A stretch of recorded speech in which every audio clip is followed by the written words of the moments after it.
우크라이나를 침공한 러시아 푸틴 대통령이 핵무기 운용부대에 전투 임무 돌입을 지시했습니다. 일부 교전 지역에서는 핵무기에 버금가는 위력에 열 압력탄 사용 가능성이 제기됐습니다.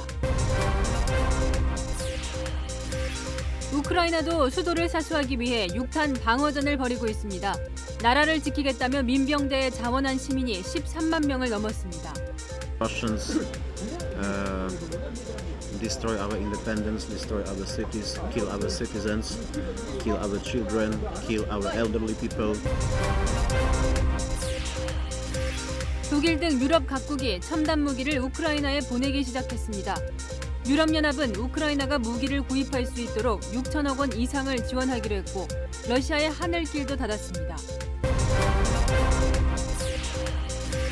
경북 지역을 찾은 이재명 후보가 TK 출신 첫 민주당 대통령을 만들어달라고 호소했습니다. 강원 지역을 찾은 윤석열 후보는 현 정권이 북한의 도발을 도발이라고 말하지 못하는 운동권 정권이라고 비판했습니다. 내일부터 식당이나 카페에 들어갈 때 확인하던 방역 패스가 중단됩니다. 방역당국은 대통령 선거일에 신규 확진자가 23만 명 이상 나올 것으로 전망했습니다.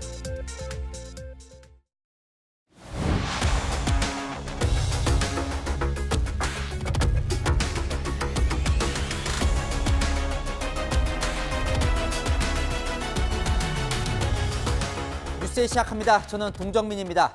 푸틴 러시아 대통령이 핵카드까지 꺼내 들었습니다. 이 돌연 핵 관련 부대에 경계 태세를 강화하라며 특별 임무를 부여한 겁니다. 미국은 즉각 오판 말라고 경고했고 이 국제사회는 쿠바 미사일 위기 이후 60년 만에 미뤄가는 핵 위기가 올까 걱정스럽게 보고 있습니다.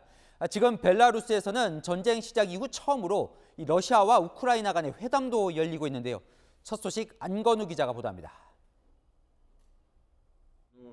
푸틴 러시아 대통령이 러시아군 지휘관들을 소집해 핵무기 운영 태세를 지시했습니다.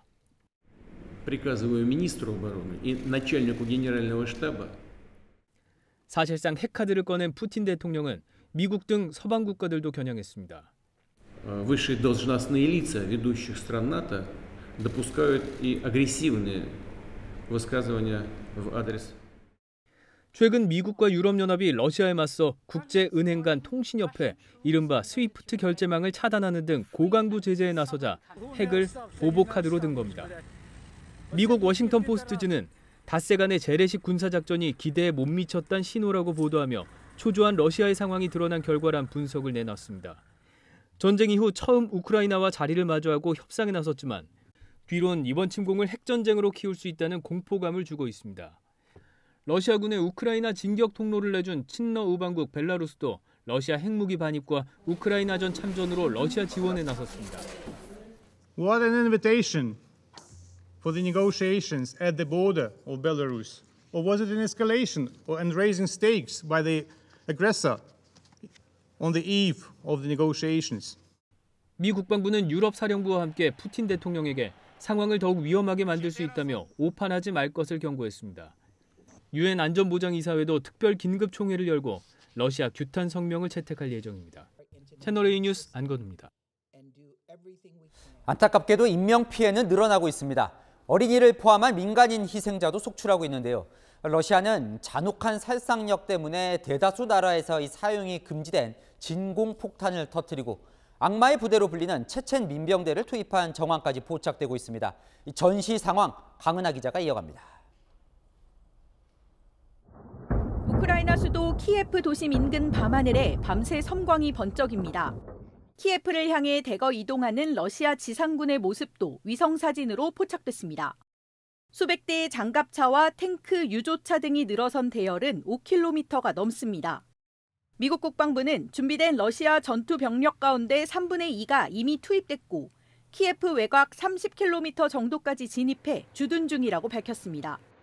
속전속결 키예프 장악에 실패한 러시아군이 전략을 포위전으로 바꿀 수 있다는 분석도 나옵니다. 주요 거점 도시에 대한 러시아군의 맹공 소식도 끊이지 않습니다. 유류 저장소가 폭격을 받아 키예프 외곽에 있는 바실키우는 검은 연기에 뒤덮였습니다. Это была ракета, ударила по ГСМ либо РСМ нефтебазе. То есть, горит вот так с ночи, бабахнуло хорошо, то есть освещение было Ну, очень сильно хороших с окна, то есть мне это было, то есть для меня. 일각에선 러시아군이 진공폭탄으로 불리는 열압력탄을 사용했다는 의혹도 제기됐습니다. 방사능 없는 핵폭탄으로 불리는 진공폭탄은 대부분 국가가 사용을 금지한 대량 살상 무기입니다. 납치와 살해, 고문 등 인권 유린으로 악마의 부대라고 악명이 붙은 체첸 민병대도 우크라이나에 진입한 것으로 알려졌습니다. 러시아가 협상의 손길을 내밀면서도 무자비한 공격으로 양면 전술을 펼치고 있다는 지적이 나옵니다. 채널A 뉴스 강은하입니다. 골리앗 러시아에 맞서 우크라이나 전 국민은 다윗처럼 결사항전 중입니다. 여성들도 총을 들고 참전을 위해 조국으로 속속 돌아와 13만 명이 민병대에 자원 입대했습니다. 6탄 방어로 버티고 있는 이 우크라이나 국민들의 의지를 한수아 기자가 전해드립니다. 우크라이나군의 무인 폭격기가 러시아군의 미사일 탑재 장갑차들을 파괴합니다. 우크라이나군의 로켓포 공격에 당한 러시아군 공격 헬기는 연기를 내뿜다가 기어코 추락해버립니다. 우크라이나 병사들은 휴대용 대전차 미사일로 러시아군의 전차 행렬을 막아섰습니다.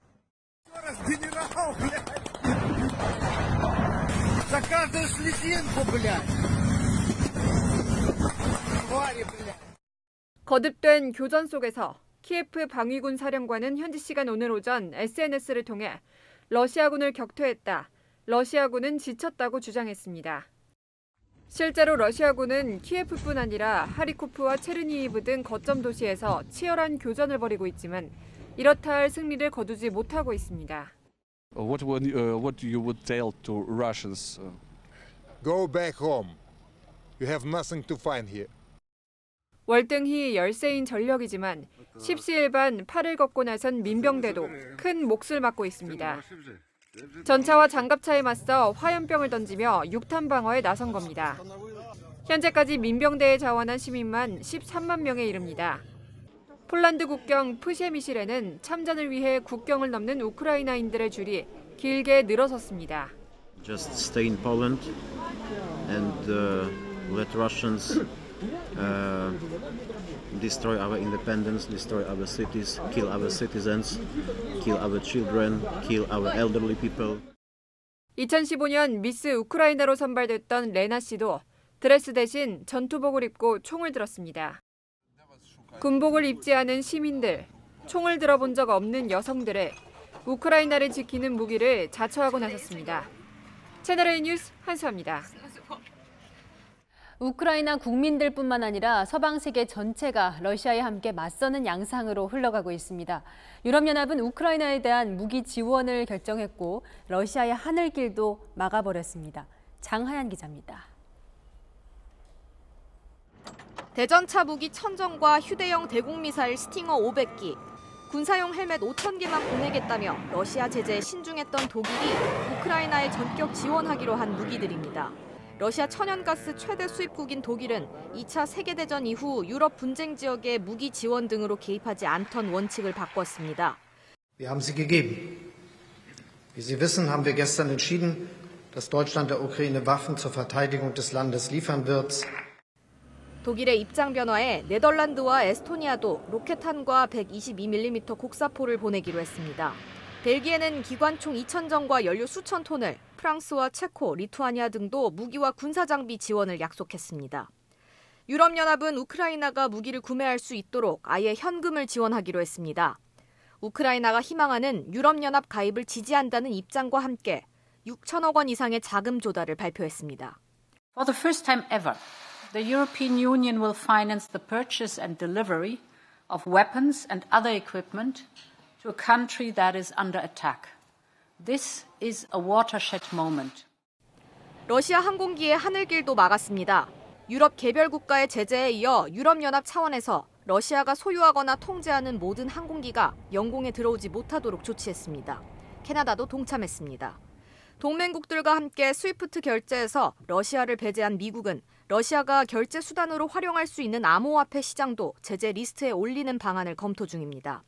세계 3위 비트코인 채굴국인 러시아는 1,200만 개 계좌를 통해 239억 달러, 한화 약 29조 원 규모의 암호화폐를 거래하는 것으로 추정됩니다. 채널A 뉴스 장하얀입니다.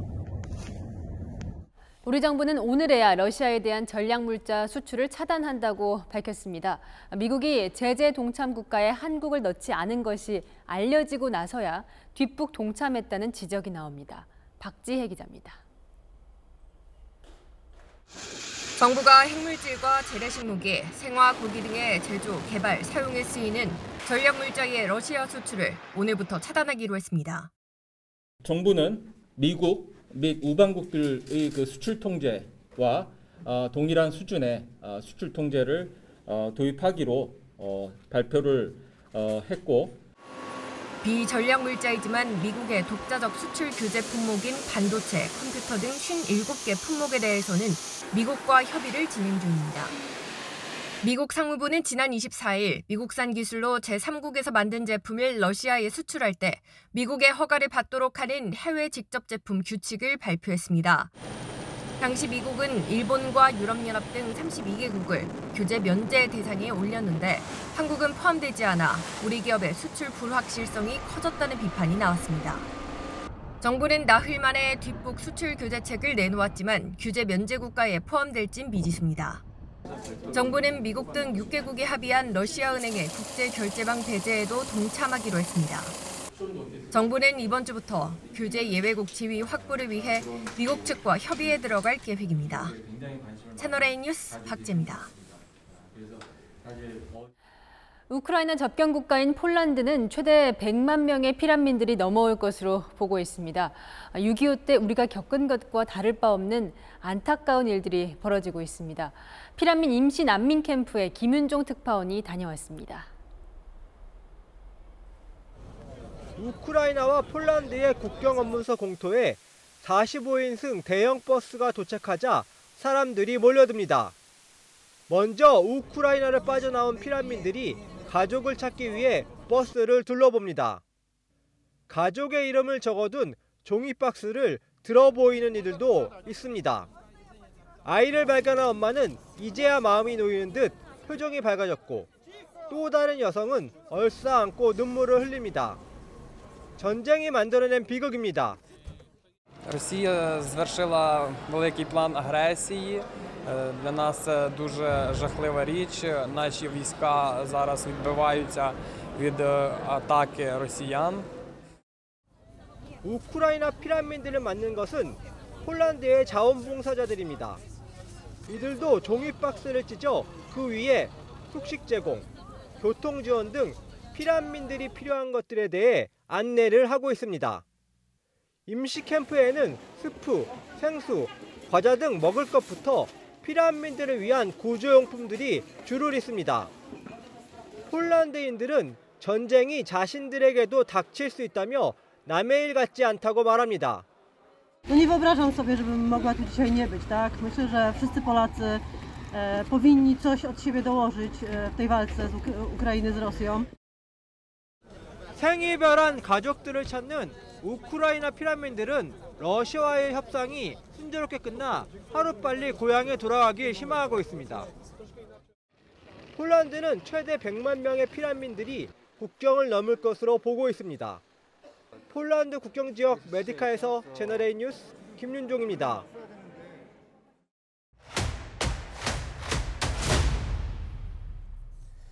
아는 기자 아자 시작합니다. 외교안보 국제부 김윤수 기자 나왔습니다. 사실 지난 금요일에 이 푸틴 대통령 계획대로 되고 있다고 전해드렸는데 주말 사이에 기류가 바뀌었습니다. 이 푸틴 대통령이 핵카드까지 꺼내든 것 위기감 때문 같죠? 푸틴은 애시당초 이 장기전을 염두에 두지 않았던 것으로 보입니다. 에스토니아의 전 군사령관은 러시아 전쟁 물자가 사나흘치만 준비돼 열흘이 지나면 전쟁 수행 역량이 소진될 것이라고 관측하기도 했습니다. 벌써 침공은 닷새째로 접어들고 있지만 수도 키예프를 점령하지 못했습니다. 젤렌스키 우크라이나 대통령도 건재합니다.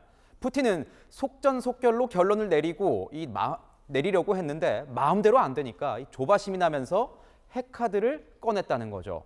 푸틴이 최근 모든 것이 나흘 안에 끝날 것이라고 생각했다며 이 노발대발했다는 소식도 전해지고 있습니다. 일각에선 푸틴의 세 가지 오판이라는 분석도 나옵니다.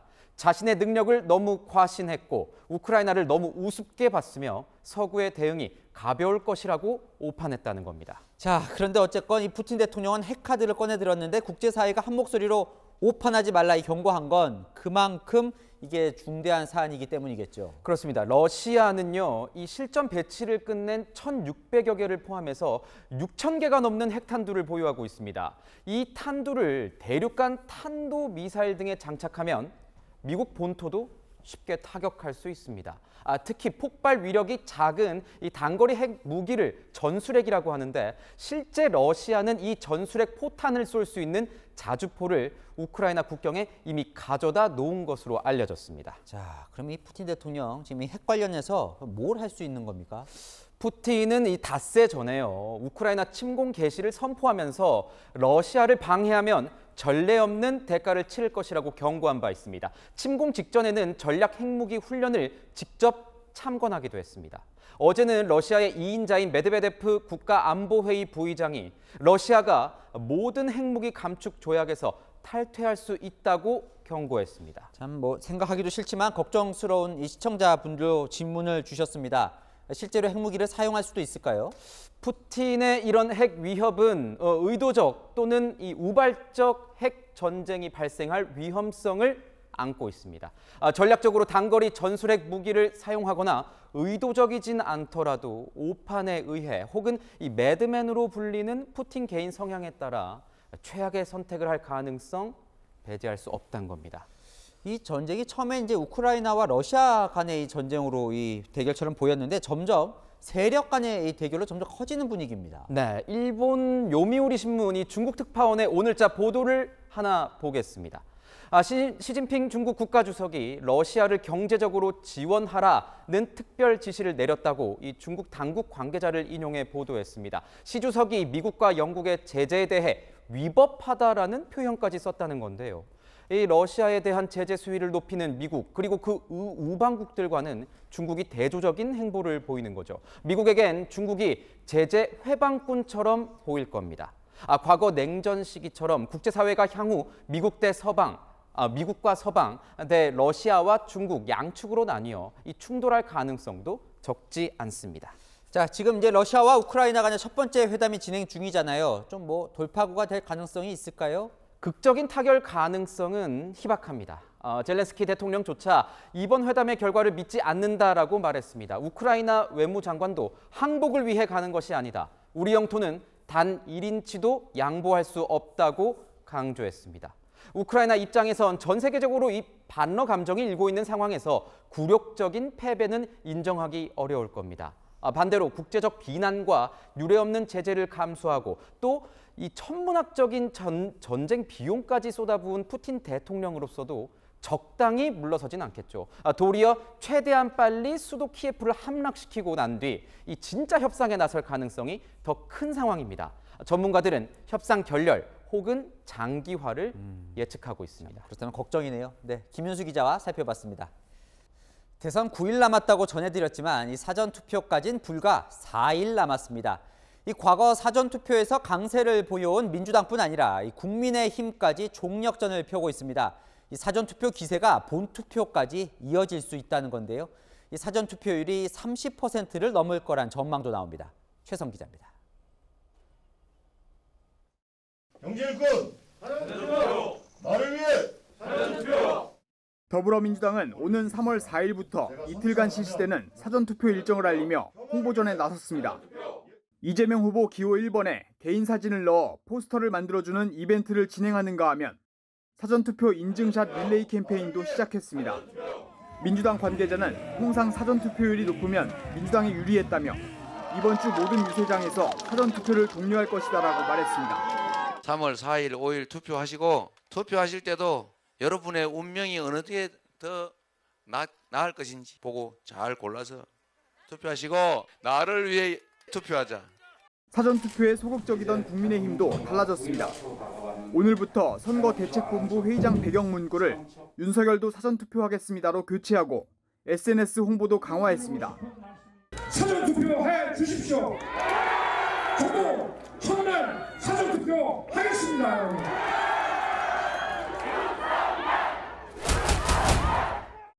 국민의힘은 사전투표를 해야 선거에 이긴다며 지지층에 호소하고 있습니다. 여러분, 당일 투표만 해서는 이길 수 없습니다. 선거날에 코로나 확진자가 수십만이 나온다고 발표해서 여러분들 당일날 투표 못하게 막을 수 있습니다, 여러분. 대선 당일 코로나 확진자가 급증하면 국민의힘의 우호적인 20대와 60대 이상 투표율에 영향을 미칠 수 있다는 우려도 깔렸습니다. 이재명 후보와 윤석열 후보 모두 사전투표 첫날인 4일 투표를 검토 중입니다. 선관위는 14명의 후보 이름이 적힌 투표용지 인쇄에 들어갔습니다. 채널A 뉴스 최선입니다. 오늘의 왜 정치부 노은지 차장 나왔습니다. 왜 국민의힘은 갑자기 이렇게 사전투표를 독려하고 나섰을까요? 네, 초박빙 승부가 이어지는 상황에서 국민의힘 윤석열 후보의 지지층을 더 많이 투표장으로 끌어내기 위해서인데요. 이렇게 지지율이 백중세일 때는 결국 양쪽 지지자들 중에서 누가 더 투표장에 많이 나오느냐가 승패를 결정짓기 때문입니다. 근데 3월 9일 이 본투표 때 많이 하면 되잖아요. 왜 이게 사전투표를 이렇게 하라고 독려하는 겁니까? 그건 바로 투표 일수 때문인데요. 일반적으로 투표할 수 있는 날이 많아지면 투표율이 올라갈까요, 내려갈까요? 물론 올라가겠죠. 네, 그렇습니다. 그래서 사전투표가 중요한 건데요. 사전투표일이 4, 5일 이틀이고 그리고 본투표는 9일 날 진행이 되잖아요. 사전투표일까지 포함하면 모두 사흘 동안 투표를 하는 게 되는 건데 본투표 하루 동안 투표하는 것보다는 아무래도 사흘간 하게 되면 더 많은 투표를 할 수가 있겠죠.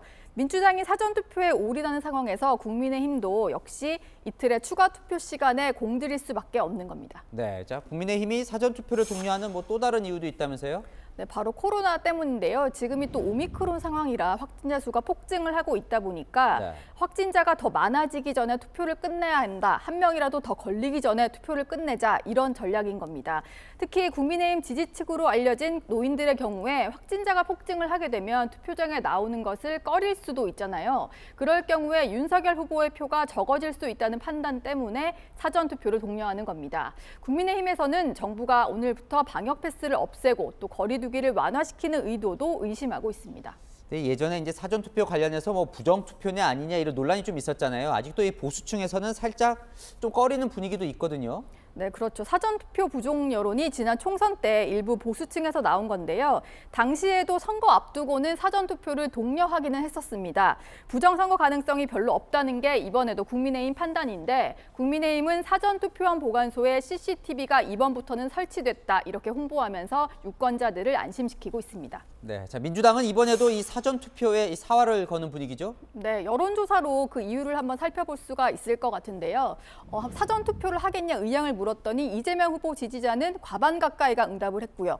윤석열 후보 같은 경우에는 5명에 1명꼴 정도로 응답을 했습니다. 네. 이렇게 차이가 많이 나다 보니까 민주당에서도 사전투표에 사활을 걸 수밖에 없는 겁니다. 정말 차이가 좀 나네요. 자, 역대로 이 사전투표 결과는 어땠습니까? 일단 젊은 층이 사전투표를 많이 하면 민주당에 좀 유리할 거다. 특히 젊은 층이 민주당을 많이 지지하다 보니까 그런 인식이 있었는데 실제로 그런 결과들이 나왔지만 최근에는 조금 달라졌습니다. 저희가 역대 사전투표율을 준비를 해봤는데 투표율이 가장 높았던 지난 총선 때는 민주당이 과반을 훌쩍 넘어서 압승을 했었고요. 그리고 지난 대선 때도 민주당 당시 문재인 후보가 당선이 됐었습니다. 하지만 지난해 재보선 때부터 조금 달라지기 시작했는데 서울시장, 부산시장 선거에서 국민의힘이 모두 당선이 됐었거든요. 국민의힘에서는 2030 표심이 재보선을 기점으로 조금씩 보수 쪽으로 움직이기 시작했다고 보고 있는데 아무래도 그 영향이 있었을 걸로 보고 있습니다. 네, 이번에는 궁금하네요. 네, 잘 들었습니다. 정치부 노은지 차장이었습니다. 대선 전주에 접어들며 후보들의 발걸음은 더 바빠졌습니다. 이재명 후보는 대구 경북에서 박정희 전 대통령과 자신이 닮았다고 말했습니다. 먼저 이 후보의 마크맨 최수연 기자입니다. 이재명 더불어민주당 대선 후보가 박정희 전 대통령 생가가 있는 경북 구미를 찾아 박 전 대통령 향수를 자극했습니다. 박정희 대통령 하면 떠오르는 게 하나 있죠. 강력한 추진력, 한다면 한다. 맞습니까? 근데 좀 닮은 사람이 있어 보이지 않아요? 이재명은 비슷하지 않습니까? 이재명 후보는 공식 선거운동이 시작된 지난 15일에 이어 2주 만에 이곳 대구를 방문했는데요. 대구 경북 출신 첫 민주당 대통령을 만들어달라고 호소하고 있습니다. 경북 포항에서 일정 시작한 이 후보는 오늘 하루에만 대구 경북 6개 지역을 돌며 보수 민심을 파고들었습니다. 경주에서는 경주 이씨를, 안동을 찾아서는 고향을 내세우며 지역 연고를 강조했습니다. 대구, 경주, 포항에 저희 외가 식구들이 많이 살아요.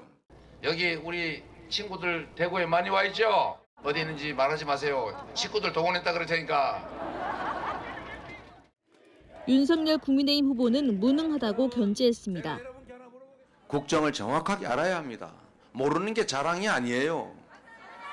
머리를 빌려도 빌릴 머리라도 있어야 됩니다, 여러분.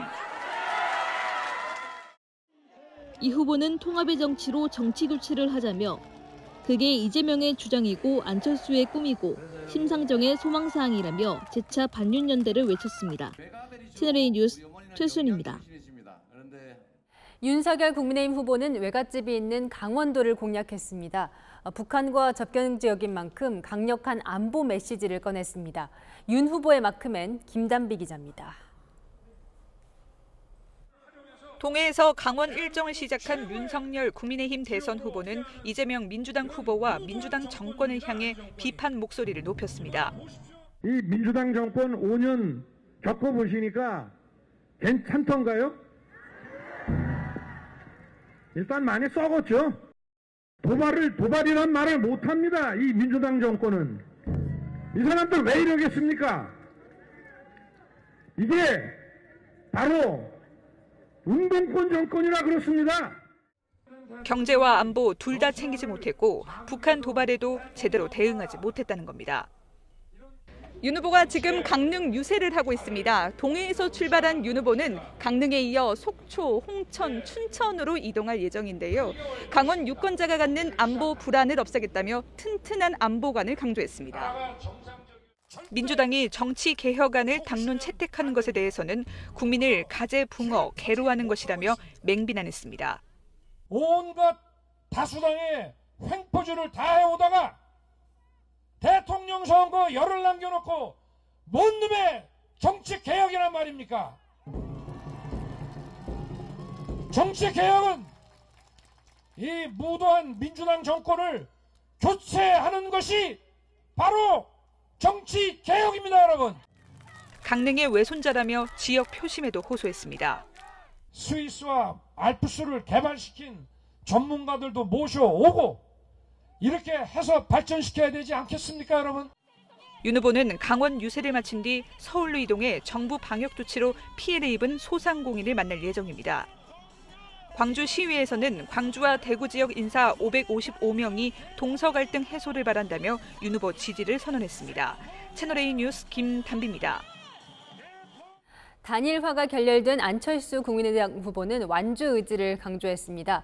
안 후보 측 목표는 선거 비용을 보전받을 수 있는 15% 득표입니다. 특히 호남과 진보 진영에 대한 구애에 나섰습니다. 정한희 기자입니다. 전북 지역 유세에 나선 안철수 국민의당 후보는 대선 완주 의지를 거듭 밝혔습니다. 네, 열심히 하겠습니다. 예. 반드시. 네. 저희 둘 다 마라톤 풀코스 3번 완주했습니다. 국민의당은 내부적으로 15% 득표를 목표로 세우고 민주당을 지지하지만 이재명 후보의 마음을 주지 못하는 호남 민심에 공을 들였습니다.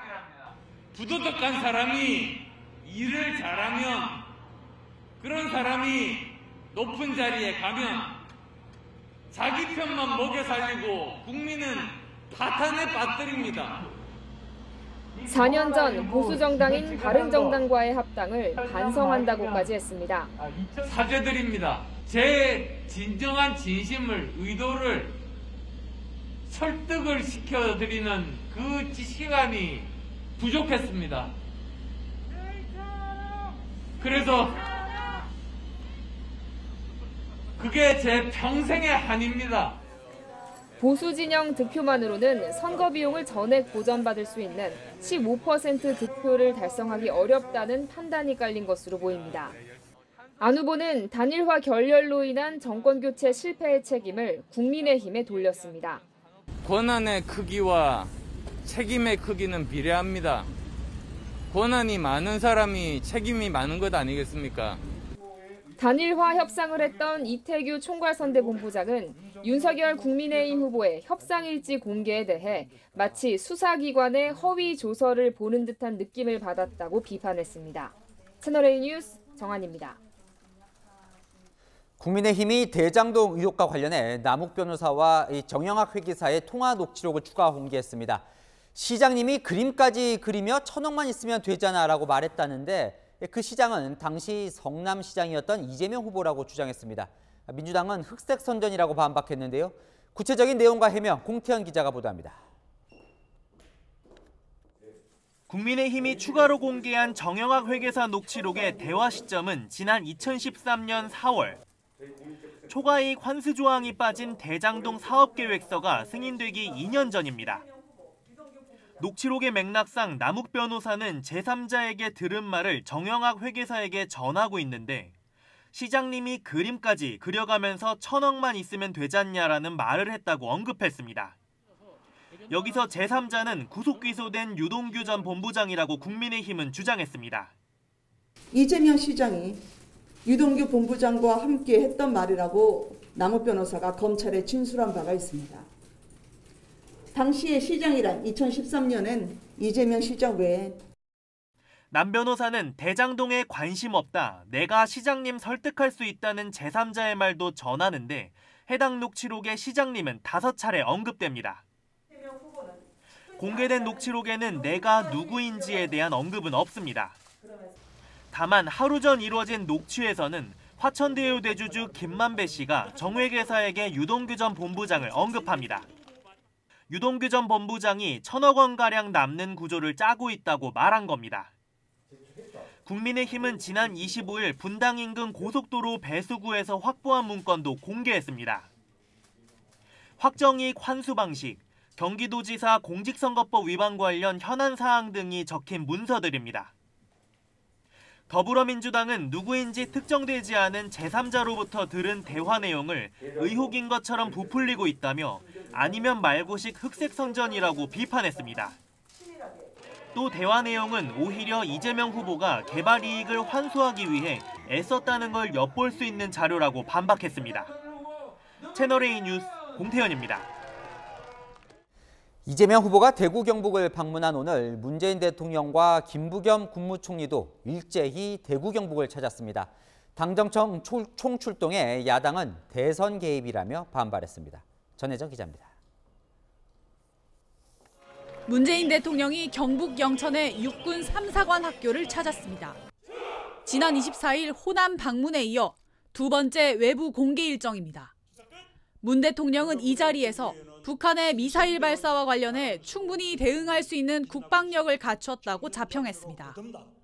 우리는 우월한 미사일 역량과 방어 능력을 갖추고 있고 어떠한 위협도 빈틈없이 막아낼 한국형 아이언돔과 미사일 방어 체계도 든든하게 구축해 가고 있습니다. 정치권에서는 최근 사드 추가 배치를 주장한 윤석열 국민의힘 대선 후보를 겨냥한 게 아니냐는 해석이 나왔습니다. 대구 출신인 김부겸 국무총리는 2.28 민주운동 기념식이 열린 대구를 방문해 불의에 타협하지 않는다면서 대구 경북의 시민 정신을 치켜세웠습니다.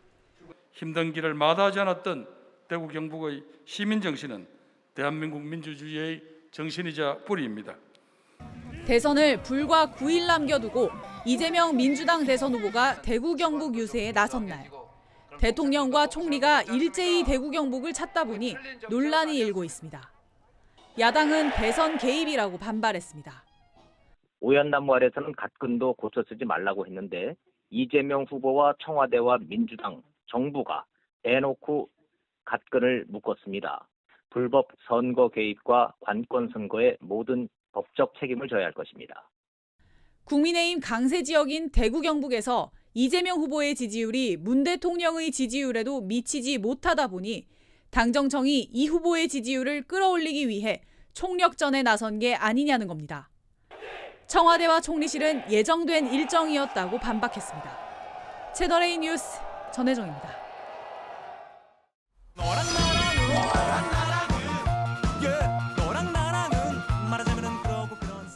네, 여랑야랑 정치부 김민지 기자와 함께합니다. 첫 번째 주제 보겠습니다. 자, 이재명 후보와 우상호 총괄선대본부장, 뭐가 안 맞는 걸까요?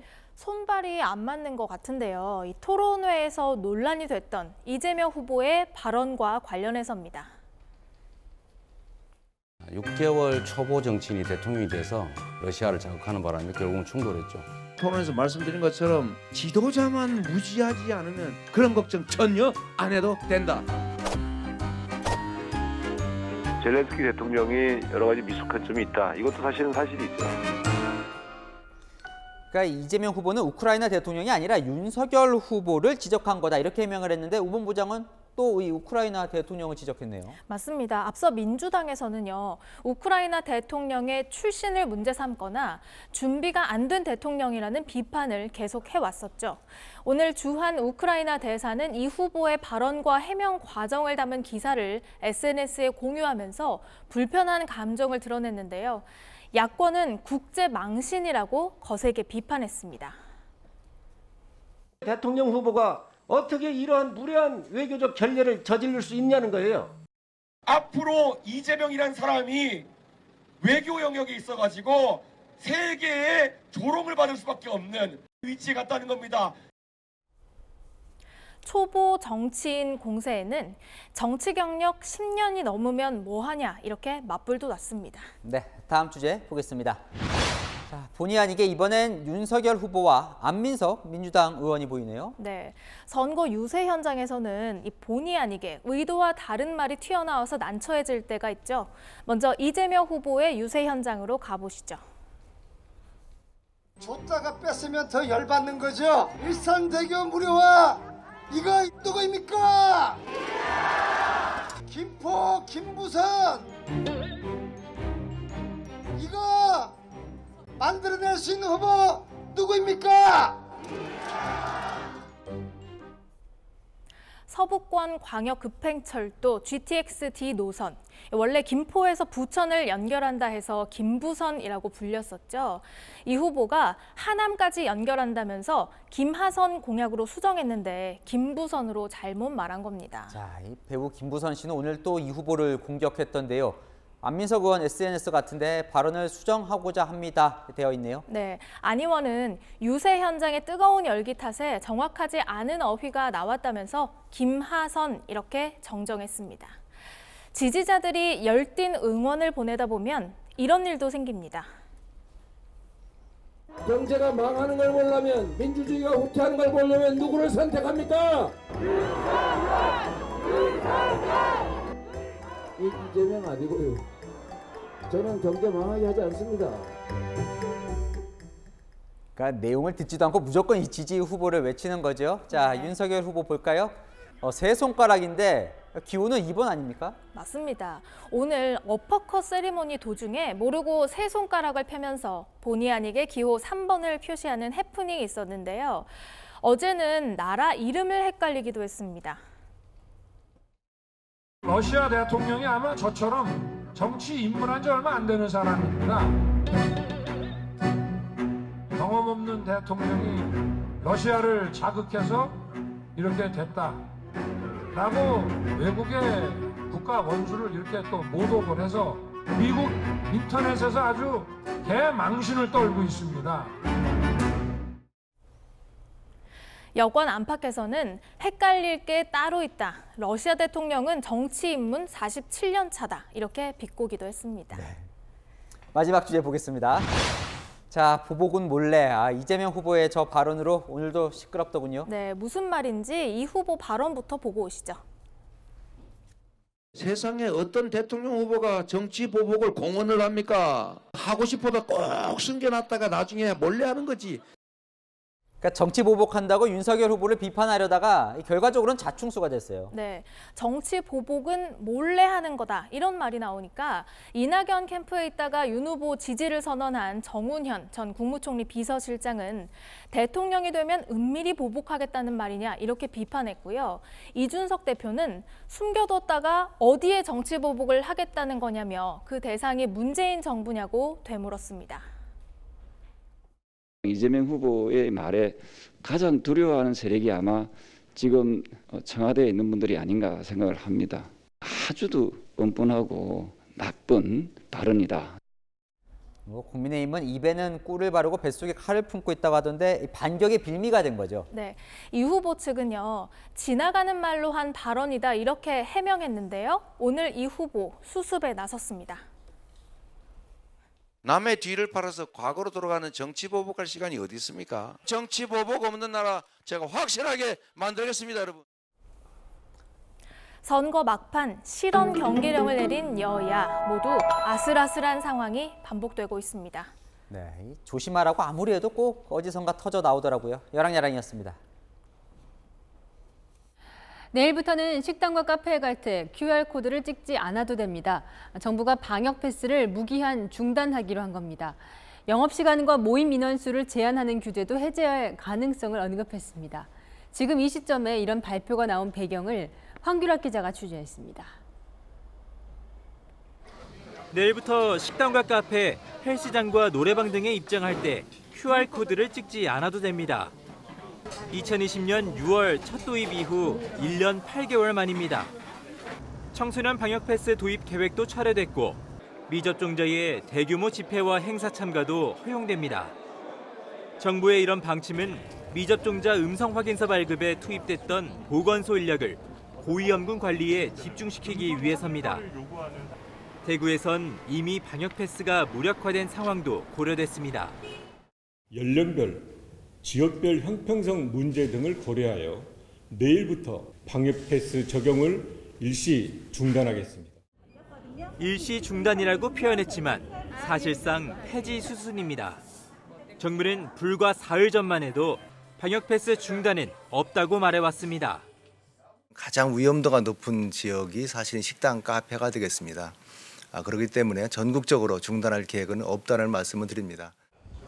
한 발 더 나아가 방역 당국은 영업시간과 사적 모임 인원 제한 완화도 검토하겠다고 밝혔습니다. 자영업자들은 대부분 환영합니다. 이 운영 시간이 사실상 저희 실내 체육 시설에서는 상당히 치명적인 결과를 초래하고요. 하루라도 빨리 운영 시간이 완화 조치가 되어야 합니다. 하지만 전문가들은 감염 확산세가 커지는 시점에서 방역을 대폭 완화하는 것은 시기상조라고 지적합니다. 코로나로 어제 하루 114명이 숨졌고 다음 달 대선 당일 확진자는 23만 명에 이를 것으로 전망됩니다. 채널A 뉴스 황규락입니다. 네, 오늘 기준 전국 혈액 보유량 이제 나흘치도 안 남았습니다. 적정 보유량은 5일분인데 확진자 폭증으로 수급에 비상등이 켜진 겁니다. 모자란 혈액을 채우기 위해 헌혈버스가 아파트 단지를 전전합니다. 현장 카메라 정다은 기자입니다. 이곳은 경기 고양시의 한 아파트촌입니다. 단지 안에 이렇게 적십자 헌혈버스가 등장했는데요. 헌혈버스가 아파트로 온 이유 현장에서 확인해 보겠습니다. 원래 군부대와 학교에 다니던 단체 헌혈버스지만 코로나19 유행 이후 아파트 단지에도 찾아가기 시작했습니다. 확진자 발생으로 단체 헌혈이 줄면서 어쩔 수 없이 차를 세워놔야 하는 날도 적지 않기 때문입니다. 재택근무도 요즘에 많이 하고 있는 추세고 사회적 거리 두기도 강화가 되면서 이제 외부 활동이 많이 줄어들고 계셔서 이제 아파트로 저희가 와서 예전엔 대기번호를 받고 기다리기도 했지만 지금은 옛말입니다. 헌혈 참여를 독려하기 위해 수차례 안내 방송을 하기도 합니다. 관리사무소에서 안내 말씀드립니다. 사랑의 헌혈 행사를 실시합니다. 이날 헌혈버스를 찾은 사람은 13명. 헌혈 참여자가 아예 없는 날도 많습니다. 다쳐서 헌혈이 이제 필요한데 이제 피가 부족해서 지정 헌혈이 필요하다 이런 글을 좀 많이 봤거든요. 네, 요즘 코로나 사태로 인해서 피가 많이 부족하다고 조금 느끼게 되더라고요. 혈액 보관 냉장실도 텅텅 비어갑니다. 지난해 헌혈 건수는 코로나19 유행 전보다 약 20만 건 줄었습니다. 적정 보유일수 5일치를 채우게 된다면은 여기에 한 70% 정도는 차 있어야 됩니다. 병원에서 요구하시는 혈액의 60%도 저희가 공급을 못하는 곳의 상황입니다. 가장 불안한 건 당장 수혈이 필요한 환자들입니다. 혈액이 부족해지면서 병원조차도 대안을 찾지 못하는 상황으로 몰린 겁니다. 피가 없으면 죽는 병이니까 각자 알아서 피를 구하지 않으면 병원에서 도무지 구해주지도 않고 그냥 혼자 알아서 죽기 살기로 찾아야 돼서 혼자 알아서 살아남아야 되는 거예요. 결국 환자들은 지인들까지 총동원해 혈액을 구하고 있는 상황. 일각에서 백신 접종자 혈액을 수혈받으면 안 된다는 근거 없는 소문이 퍼지면서 미접종자 혈액을 불법 거래하겠다는 사례까지 등장했습니다. 적십자는 백신이 혈액 안전에 영향을 미치지 않는다고 설명했습니다. 코로나19는 일단 혈액을 매개로 하는 감염병이 아니고 혈액 전파가 직접적으로는 있진 않습니다. 혈액난을 극복하기 위한 시민들의 헌혈 참여가 절실한 시점입니다. 현장 카메라 정다은입니다. 요양보호사가 자신이 돌보던 80대 노인에게서 수천만 원을 가로챈 혐의로 검찰에 넘겨졌습니다. 보호사를 믿고 은행 업무까지 맡겼던 노인이 전 재산을 잃었습니다. 백승현 기자입니다.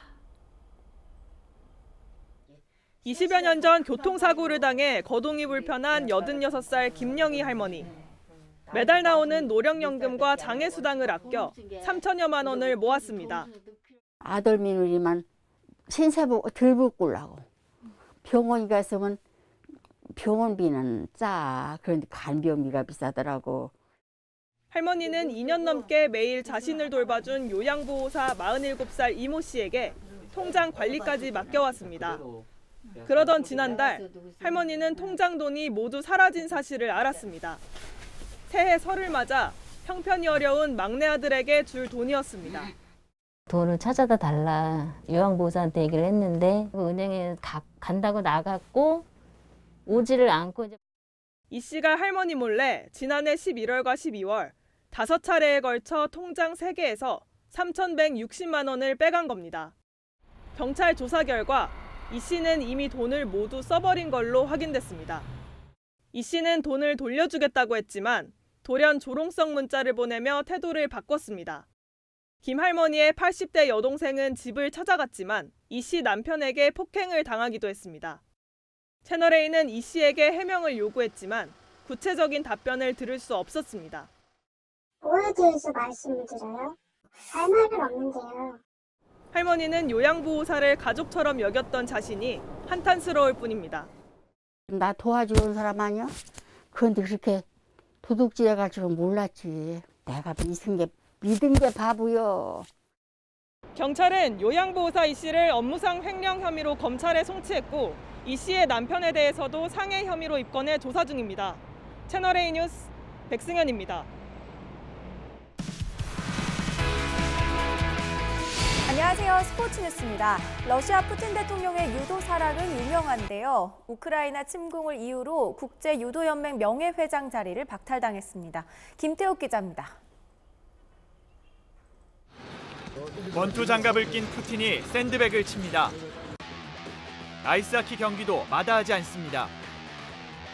만능 스포츠맨 이미지로 강인한 리더십을 강조해온 푸틴 대통령.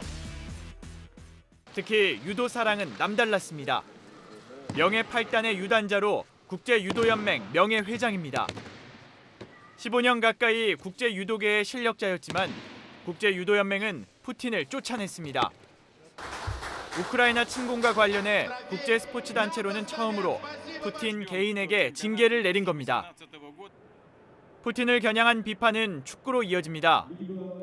독일 프로축구팀 프랑크푸르트는 푸틴은 당장 멈추라는 문구를 띄웠습니다. 단순한 전쟁 반대의 외침이 침공의 책임자로 향하고 있습니다. 러시아의 입지는 갈수록 좁아지고 있습니다. 국제축구연맹은 러시아가 나라 이름, 국기, 국가 등을 사용할 수 없도록 했습니다. 하지만 이 정도 징계로는 부족하다는 목소리가 높습니다. 영국과 프랑스는 러시아의 월드컵 퇴출을 요구하고 있습니다. 조국이 위기에 처하자 우크라이나 선수들은 속속 전장으로 향하고 있습니다. 전 세계 라이트급 통합 챔피언 바실리 로마첸코는 급거 귀국해 지역 방위대에 입대했습니다. 베이징 올림픽 때 전쟁 반대를 외쳤던 헤라스케비치도 총을 들겠다고 밝혔습니다. 채널A 뉴스 김태욱입니다. 3월의 시작 3일절인 내일은 비 소식이 있습니다. 새벽부터 오전 사이 내리겠고요. 비의 양은 5mm 안팎으로 적겠습니다. 일부 강원은 눈으로 바뀌어 내리겠습니다. 오후가 되면 하늘이 개겠는데요. 중국발 스모그가 유입돼 공기질이 나빠지겠습니다. 충북은 종일 탁하겠고요. 중서부와 호남은 오후에, 영남과 제주는 밤에 나쁨 수준을 보이겠습니다. 겨울 가뭄이 심각한 동쪽에선 비 소식이 반갑지만 양이 적어서 건조함을 해소하긴 부족합니다. 이제 3월 연중 산불 발생 위험이 가장 높은 달로 접어들었는데요. 추가 피해 없도록 조심하셔야겠습니다.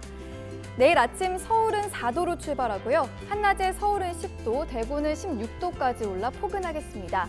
모레는 아침 기온이 반짝 떨어져 일부 내륙에 서리가 내릴 가능성이 있는데요. 낮엔 다시 껑충 오르는 등 기온 변화가 들쭉날쭉하겠습니다. 날씨였습니다.